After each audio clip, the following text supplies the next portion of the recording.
استفاده از ابزارها میتونه کار رو برای شما خیلی آسان‌تر بکنه.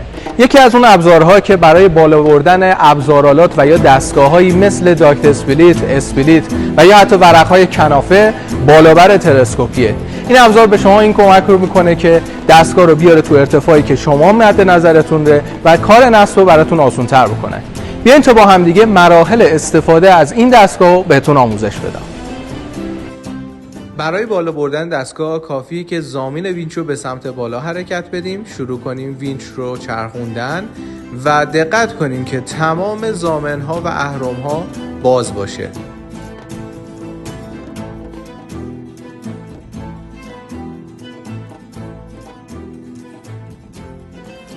شما دستگاه رو تا مرحله اول تا جایی میتونید ببرید بالا که برچسب بیشترین حد ارتفاع رو مشاهده کنید.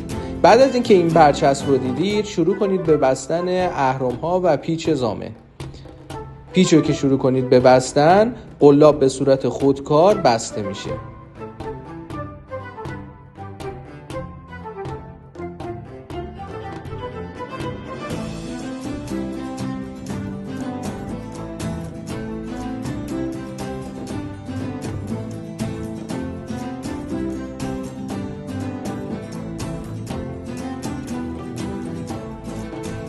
برای جمع کردن بالابر کافیه که اهرم وینچ رو آزاد کنید به سمت پایین و دستگیره رو شروع کنید به صورت برعکس چرخوندن.